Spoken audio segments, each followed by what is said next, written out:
But yeah, if you take one thing away from the story section today, it's conflict. Like, you gotta have conflict. If you want to watch a story where nothing happens. Directing.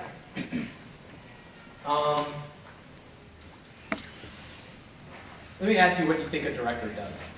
What do you think a director does?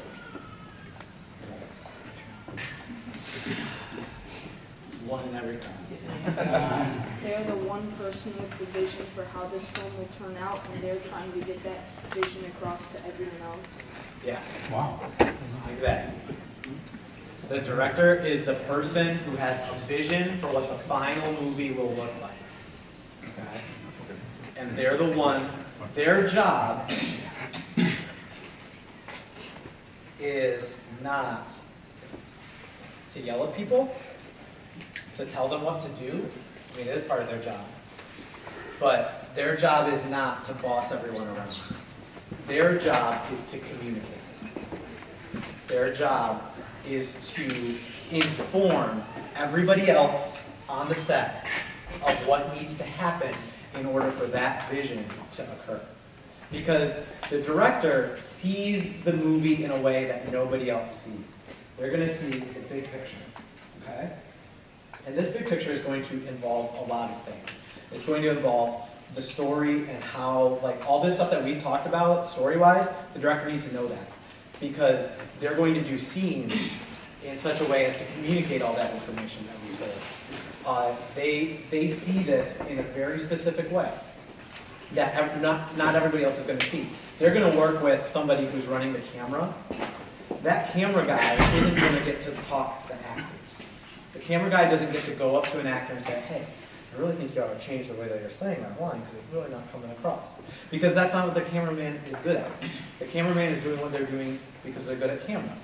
The director is the guy who has to be able to communicate to the camera person, like, say you've got this piece of, say this piece of the movie right here is camera.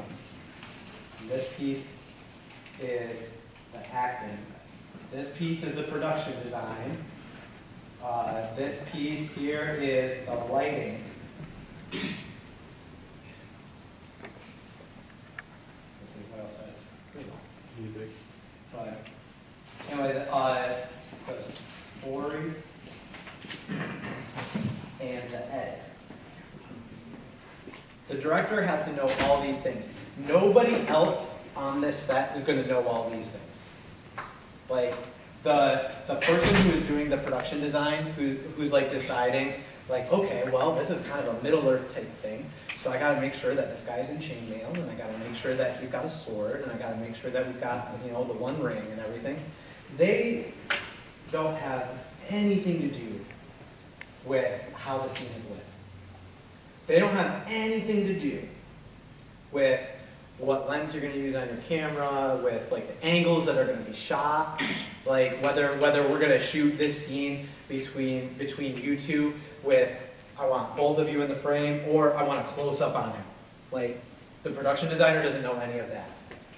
The camera guy probably does, and the director knows, but none of these people do. The director's job is to take all of that and hold it in his head and deliver it to the correct people as they need it. Okay? And to plan this movie in the way that it's going to work is really difficult. You know, this is why on a film shoot the director is, you know, the boss. Is because he's the one that knows. But the director also has to see his job as very much a support role, because his job is to communicate to these people how he wants these things to look. If he doesn't explain to the actor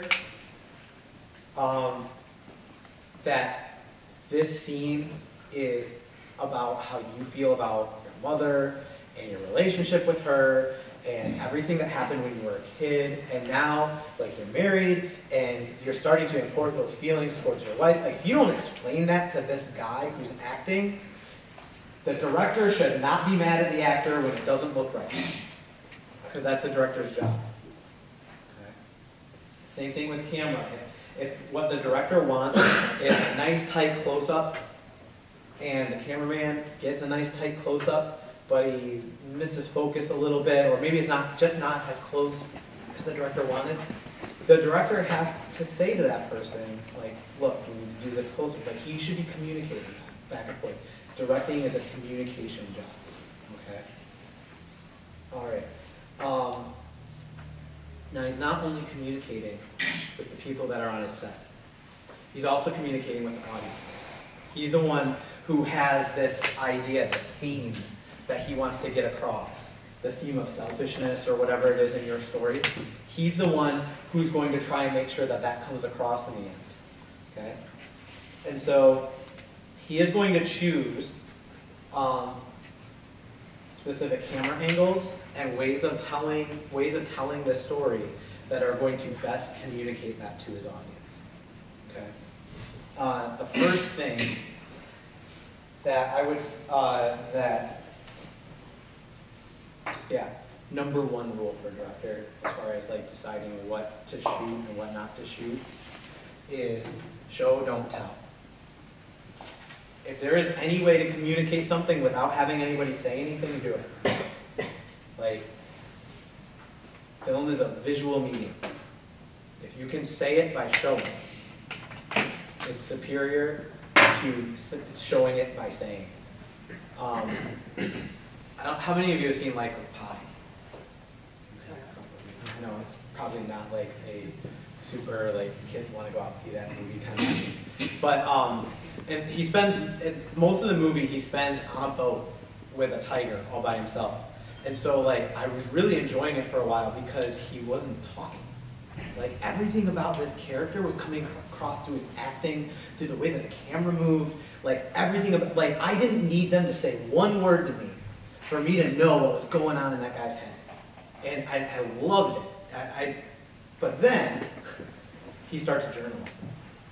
And he starts reading, he starts journaling about his emotions, and I'm like, oh, great, the director thinks I'm an idiot.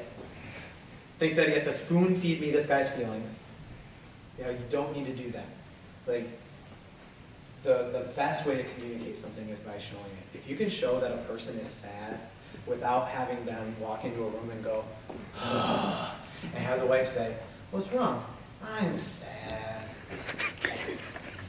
Like, that's the worst way to tell your audience that your character is sad. Like, even just showing them crying is better. So, number one rule as a director is show things, don't tell things, unless you have to tell. There's some things you have to tell. You know, like, your story was about a missile that's being launched at China, right? Like, in order for you to know that the destination is China, like, somebody's going to have to say that word at some point. You don't need to be afraid of saying things. But it would probably be better if you could pull it off. To not have somebody run into the room and say, there's a missile headed towards China. It'd probably be better if you can show the missile launching and show something on a map flashing instead of having to have somebody run into the room and exclaim. That's what some of us call the plot wagon. Everybody's seen a movie where it seems like somebody shows up just for the purpose of telling the audience what's going on. You ever see that in a movie where you're just like, what's going on? And then somebody starts like repeating something that's been said like 4 times. And they're like, so you're saying that if we don't make it to the embassy on time, the president's going to be assassinated? Even though that's exactly what's been said for the last 5 minutes. You know, you don't need to do that. So show, don't tell.